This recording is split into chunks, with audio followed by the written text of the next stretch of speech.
자, 오늘 이번 주 이제 독서는 여러분들 이제 2025학년도, 2024년 작년이죠. 바로 고3 6월 모의고사, 평가원 모의고사입니다. 여러분들이 고3이 지금 현재는 이제 고2지만, 그치? 나중에 고3이 되어서 모의고사를 볼 때 3월 같은 경우는 이제 지방교육청, 특히 그 중에서도 서울교육청 모의고사예요. 알겠죠? 그리고 6월하고 9월이 이제 여러분들 수능하고 직결되는 평가원에서 출시하는 모의고사에 해당합니다. 알겠습니까? 그래서 여러분들 특히나 이제 3월 모의고사보다 6월, 9월 모의고사를 조금 더 이제 더 많이 신경을 쓰는 경향이 그래서 학생들이 있어요. 알겠죠? 그래서 그런 걸 유념을 하면서 이 평가원 모의고사는 그럼 어떻게 나오는지 선생님이 좀 제책을 잘못했네. 원래는 그거 지금 양면으로 해줘야 되는데 그럼 필기는 뒷면에다 하도록 합시다. 그래서 평가원 모의고사는 어떤 식으로 출제가 되는지 이런 것들을 이제 우리가 한 번씩 살펴보도록 합시다. 알겠죠? 자, 첫 번째 질문 바로 기업 경영에서의 과두제적 경쟁 보도록 합시다.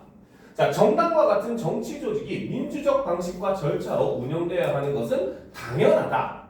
그런데 민주적 운영 체제를 갖추었으면서도 실제로는 일부 소수에게 권력이 집중되어 있는 경우도 적지 않다라는 거죠. 그래서 우리가 실제로 이건 약간 철학적인 내용이긴 한데 2대8 이론이라고 하는 게 있습니다. 알겠죠? 2대8 이론이라고 하는 게 바로 뭐냐면 전체 인원이 우리가 어떤 단체의 구성원이 100이라고 한다면은 10이라고 한다면은 그 중에서 사실 이 단체를 이끄는 존재는 그 중에 20%에 해당하는 사람들이 어떻게 보면 이 단체를 이끈다라고 본다는 거 알겠죠? 그리고 솔직히 그 2대8 인원은 다시 또 이 20%에도 속해. 그럼 이 20%의 인원이라고 하더라도 결국은 또 그 안에서 의견을 이끌어가는 20%가 존재를 하는 것이고, 그래서 자꾸 가다 보면 결국은 한 사람에게 권력이나 의견이 집중된다. 이런 개념이 이제 2대8 이론이긴 합니다. 알겠죠?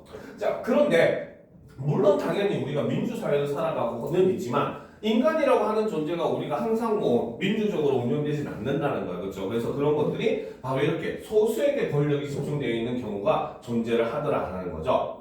조직 운영에서 보이는 이러한 현상을 흔히 과두제라고 한다라는 거죠. 자, 그러면 여기서 이제 과두제를 정의를 내려놨습니다. 과두제라고 하는 것은 바로 뭐다? 바로 민주적 운영 체제를 갖추었으면서도 실제로는 일부 소수에게 권력이 집중되어 있는 이러한 현상을 과두제라고 한다는 거죠. 자, 그리고 이런 모습은 정치 조직에서뿐만 아니라 기업 경영에도 나타난다. 그래서 이 지문은 사회 지문이다라는 겁니다. 알겠죠? 자, 모든 주주가 경영진을 이루어 상호 협력 관계를 기반으로 기업을 운영하며 의사결정권도 균등하게 행사하는 경우에 이를 공동체적 경영이라고 부르기도 한다.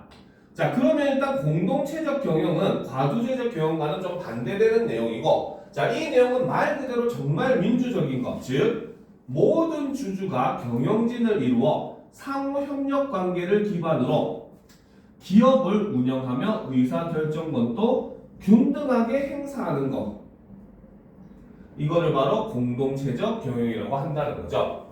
자, 이런 기업에서 경영진은 모두 업무와 관련하여 전문성을 가지며 경영 수익에 관련한 중요 한 사항은 주주들이 공동으로 결정한다는 거죠. 그래서 우리가 가끔 드라마나 이런 데서 기업의 모습이 나오면은 막 이사회의 이런 거 하잖아요. 그렇죠? 어떻게 보면 그 이사들이 일종의 전문성을 가지고 그 기업에서 이제 일을 하는 사람들이고, 이 사람들이 이제 모여가지고 이사회의를 펼치면서 거기서 결정된 내용을 가지고 회사를 운영해가는 그런 모습을 보여줍니다. 알겠죠? 그러한 내용이 바로 일종의 기본적인 공동체적 운영이라고 한다는 거죠.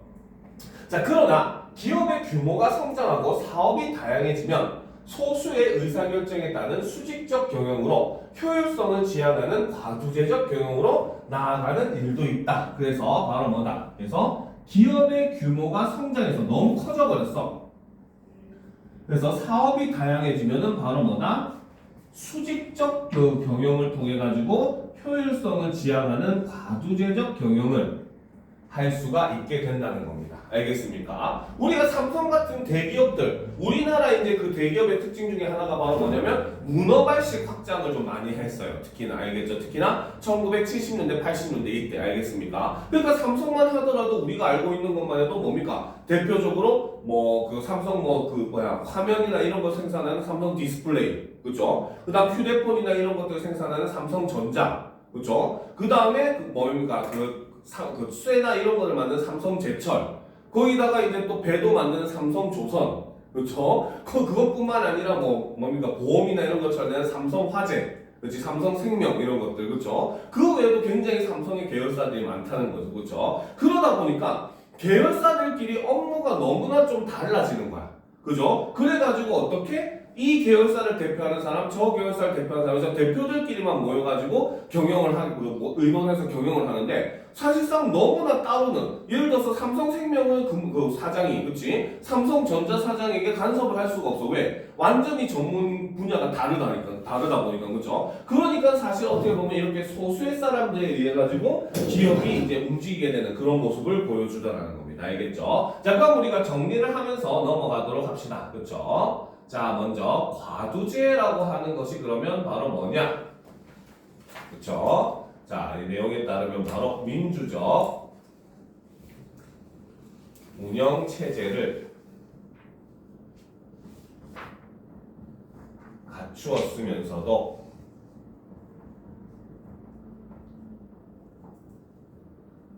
실제로는 일부 소수에게 권력이 집중되어 있는 경우를 우리는 과두제라고 얘기하고, 이와 대비되는 것이 바로 공동체적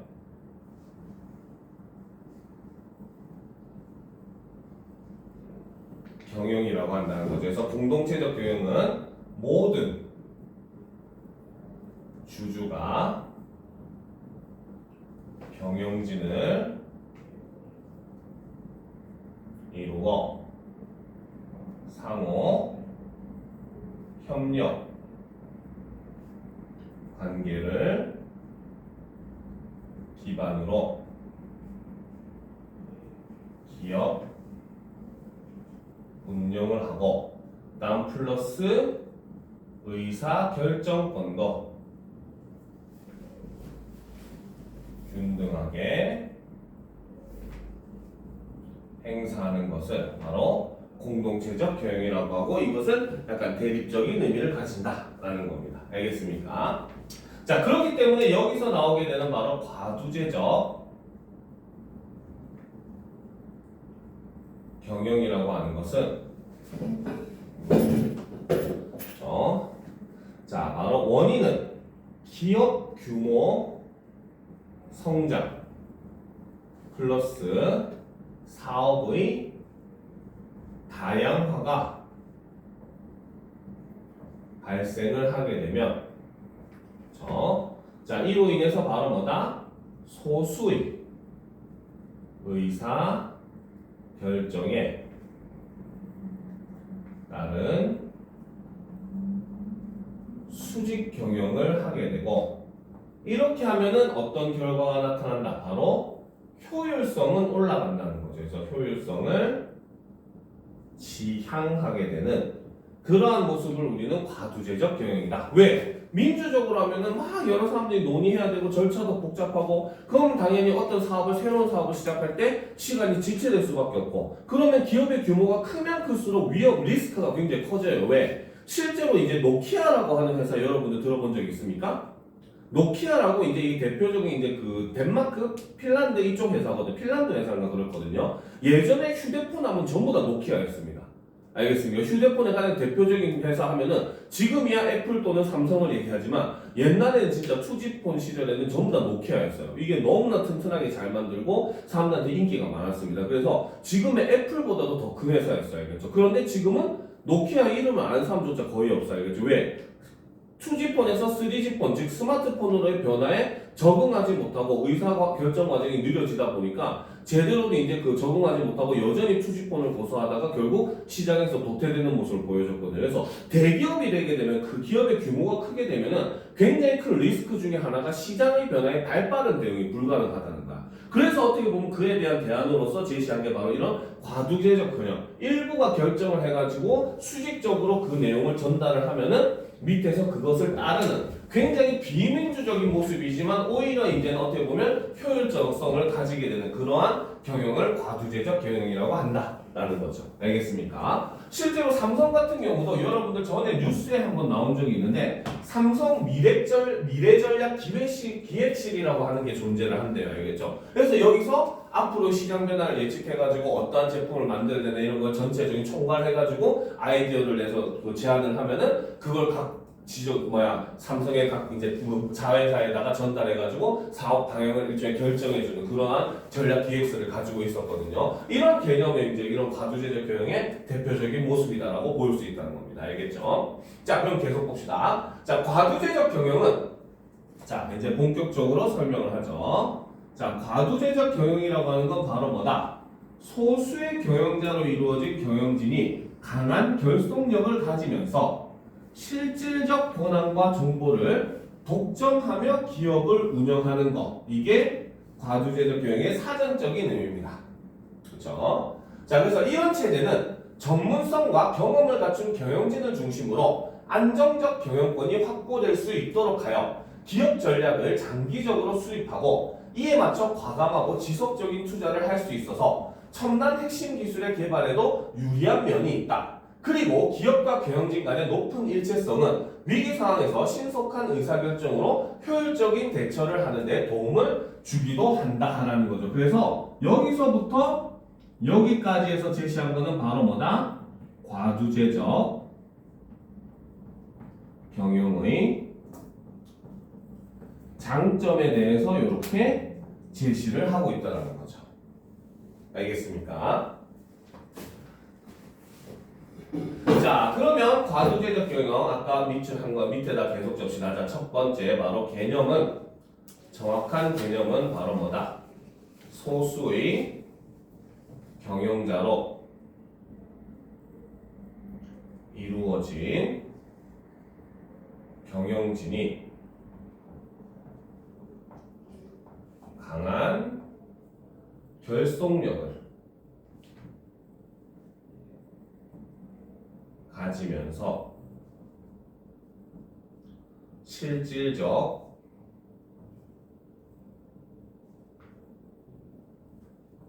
권한과 정보를 독점하며 기업을 운영하는 것. 기업 운영. 이게 과두제적 경영의 개념이고, 자, 방금 얘기했던 이제 이 장점들은 어떤 것이 있느냐? 바로 첫 번째로 바로 뭐다? 전문성과 경험을 갖춘 경영진을 중심으로 어떻게 안정적 경영권이 확보가 된다는 거죠. 자, 그리고 이제 두 번째는 바로 뭐다? 장기적 기업 전략 수립이 가능하다는 겁니다. 알겠습니까? 왜? 임기가 있어서 짧게 그 회사를 경영을 하는 그런 사람들이 자꾸 왔다 갔다 하면서 기업을 경영하게 되면은 자기가 있는 그 시기에 성과를 내려고 하는 그런 성향이 강해져요, 사람은. 왜? 그래야 내 밸류가 높아지고, 그래야지 다른 회사로 이직하더라도 더 높은 연봉을 받을 수 있을 테니까, 알겠죠? 그러니까, 이렇게 경영을 하게 되면 장기적인 경영이 불가능하다는 겁니다. 근데, 이렇게 과두제적 경영을 함으로써, 이제 이 사람들이 장기적으로 이제 근무를 하게 되고, 그러면서 기업이 이제 지금은 당장 손해를 좀 볼 수 있지만, 장기적으로 우리가 성장해 나갈 수 있는 그러한 사업을 추진하고 결정할 때 굉장히 효율적이 된다는 거죠. 자, 그리고 또 세 번째는 바로 뭐다? 과감하고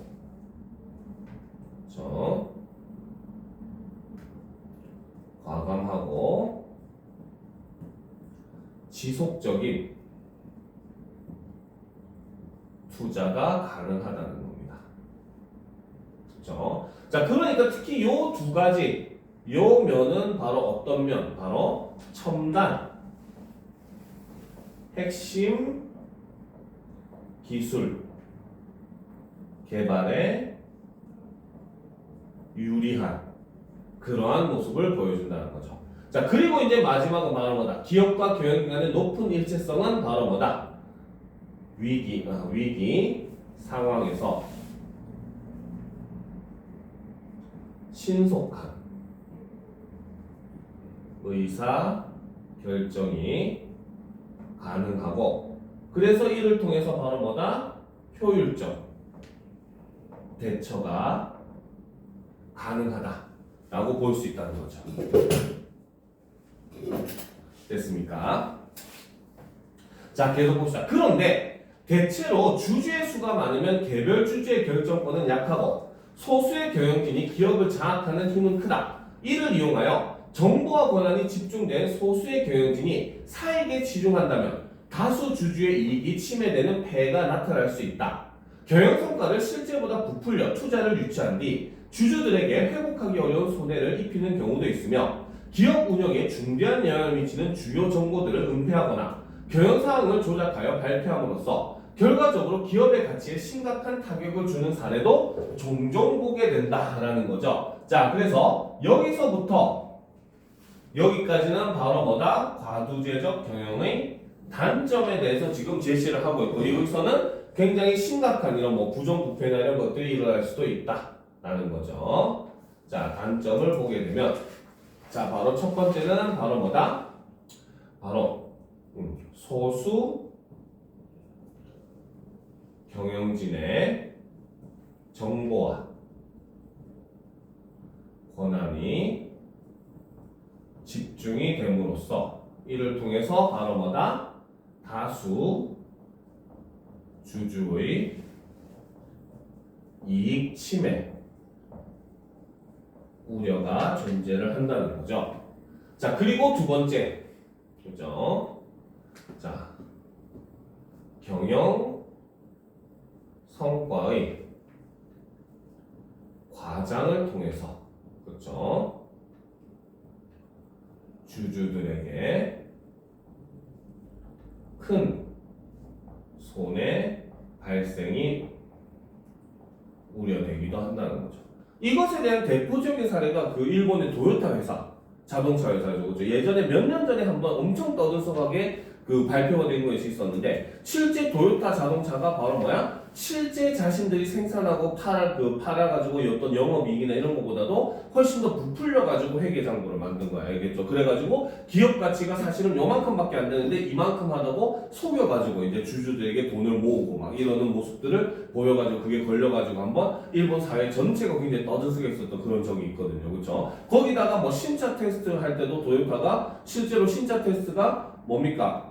그 환경오염이나 이런 것들에 대한 기준을 통과하지 못하는 건데 테스트 할 때만 통과할 수 있는 그런 엔진이나 이런 걸 달아가지고 테스트 받고 나머지 국민들한테 팔 때는 뭡니까? 그 훨씬 그거보다 더 성능이 못하는 그러한 엔진이나 이런 것들 달아가지고 판매를 함으로써 그게 걸려서 예전에 진짜로 경영진들이 다 회장까지 나와가지고 90도로 인사하면서 사과하는 그런 장면도 있었거든요. 알겠죠? 이런 것들이 어떻게 보면 이런 과두제적 경쟁의 단점, 그렇죠? 바로 일부 소수가 사익에 집중해가지고 정보를 통제하는 그런 상황이 나타날 수 있다는 겁니다. 알겠습니까? 자, 그리고 이제 바로 뭐다? 마지막으로는 단점의 마지막으로는 바로 주요 그렇죠? 정보의 은폐 또는 조작 이 발생할 수 있다는 거죠. 그래서 이를 통해서 바로 뭐다? 기업 가치에 타격을 줄 우려가 존재를 한다라는 게 바로 과두제적 경영의 단점이 되더라라는 겁니다. 그렇죠? 자, 그래서 이제 바로 뭐다? 이러한 문제점을 완화하기 위해 기업이 경영자와 계약을 체결하여 급여 이외의 경제적 이익을 동기로 부여하는 방안이 있다라는 거죠. 그렇죠? 자, 그래서 경영자와 계약을 체결을 한 다음에 그때 내용으로 바로 뭐다? 급여 이외의 경제적 이익을 동기로 부여하는 방안을 사용을 할 수 있다는 거죠. 즉 일종의 우리가 뭐 스톡 옵션이라고 얘기를 하죠. 그렇죠? 혹은 그 외에도 뭐 여러 가지 뭐 인센티브라고 얘기를 합니다. 그렇죠? 그래서 예를 들어서 경영 성과가 이만큼 증가를 하게 되면은 이만큼 그 수익에서 뭐 몇 프로의 인센티브를 주겠다, 스톡 옵션을 주겠다 이런 식으로 약속을 해가지고 기업을 위해서 좀 더 노력을 할 수 있도록 동기부여를 돈으로 역시 금융치료가 짱이죠. 돈으로 부여를 한다는 겁니다. 그래서 예를 들면 일정 수량의 주식을 계약 시에 정한 가격으로 미래에 매수할 수 있도록 하는 스톡 옵션의 권리를 경영자에게 부여하는 방식이 있다. 이 권리를 행사할지 말지는 자유이고 경영자는 매수 시점을 유리하게 선택할 수 있다. 또 아직 우리나라에 도입되지는 않았지만 기업의 주식 가치가 목표치 이상으로 올랐을 때 경영자가 그에 상응하는 보상을 받는 주식평가 보상권의 방식도 있다. 그래서 과두제적 경영의 보완의 방식으로서 첫 번째가 바로 뭐다? 스톡 옵션을 들고 있고 두 번째는 바로 뭐다? 주식평가 보상권이라고 하는 방식을 과두제적 경영의 이제 뭡니까? 폐해를 방지하기 위한 해소 방식으로서 제시를 하고 있다는 거죠. 자, 기업 경영의 건전성을 확보하기 위해 마련된 공적 제도들은 과두제적 경영의 폐해를 방지하는 기능도 한다. 기업의 주식 가치에 영향을 미칠 수 있는 정보 제공을 법적으로 의무화한 경영 공시 제도는 자, 여기서 법적으로는 어떤 식으로 제재를 할 수 있다? 바로 경영 공시 제도를 활용을 할 수 있다는 거죠. 자, 그래서 이 경영 공시 제도는 경영 투명성을 높이려는 것이다. 이를 통해 경영진과 주주들 간 정보 격차가 줄어들 수 있다. 기업의 이사회에 외부 인사를 이사로 참여시키도록 하는 사회이사 제도. 그렇죠. 기업 바깥 사람을 기업의 이사로 채용할 수 있게 하는 사회이사 제도는 독단적인 의사결정을 견제함으로써 폐쇄적 경영으로 인한 정보와 권한의 집중을 억제하는 효과를 거둘 수 있다라는 거죠. 자, 그래서 지금 과두제적 경영을 보완책으로 제시된 게 4가지가 있습니다. 알겠습니까? 자, 그러면 보도록 합시다. 자, 정리를 해보면 자, 바로 자, 과두제적 경영의 보완책. 자, 그런데 이 보완책이 4개가 제시됐지만 얘네들은 다시 크게 2개로 나누어 볼 수 있다는 거죠. 알겠습니까? 자, 첫 번째는 바로 뭐다? 기업 내부에서 시행을 하는 방식이고 이 기업 내부 시행은 바로 뭐다? 바로 경영자의 경제적 이익으로, 그쵸? 이익을 통해 동기를 부여하는 방식이고 그 첫 번째가 바로 스톡 옵션. 자, 스톡 옵션이라고 하는 건 바로 뭐다? 일정 수량의 주식을 계약 시에 정한 가격으로 미래에 매수할 수 있도록. 즉 예를 들어서 이 우리 회사 주식 뭐 만주를 너에게 한 주당 예를 들어서 뭐 원래는 시중의 평가액이 10,000원이고 내가 한 5년 동안 이제 여기에서 일을 하는데 5년 뒤에는 예를 들어서 한 5만 원까지 올라갈 수 있다. 대신에 너한테는 대신에 한 주당 5,000원씩 미리 살 수 있는 스톡 옵션을 제공할게 하면은 기업의 오너는 언제든지 내가 원하는 시점에 그 가격으로 주식을 매입할 수 있도록 배려를 해준다는 거죠. 그래서 스톡 옵션이라고 하는 건 바로 뭐다? 일정 수량의 주식을 계약 시에 정한 가격으로 미래에 매수할 수 있게 하는 것을 바로 스톡 옵션이라는 거죠. 자, 그래서 이 스톡 옵션의 특징은 바로 뭐다? 권리 행사의 유무는 자유고, 그렇죠? 매수 시점도 자유죠. 내가 유리하게 정할 수 있다는 거죠. 자, 그리고 이제 두 번째는 바로 주식 평가 보상권이라고 하는 것이 있는데, 자, 주식 평가 보상권은 바로 뭐다? 바로 기업의 주식 가치가 목표치 이상 달성 시 상응하는 보상을 지급하는 것. 즉 우리 회사에 이제 뭡니까 이익이 이만큼 올라가지고 우리 회사의 주식값이 예를 들어서 10,000원이었는데 우리 목표치는 12,000원이었는데 갑자기 15,000원으로 엄청 많이 뛰어올랐어. 그러면 3,000원치 차익에 대해서 내가 거기서 그 중에 총 몇 프로의 이제 이익을 너에게 주겠다 하는 게 일종의 주식평가 보상권이라는 거죠. 알겠죠? 자, 그리고 이제 두 번째 기준은 바로 뭐다? 기업 외부. 즉, 그쵸? 바로 무엇이다? 이것은 그치?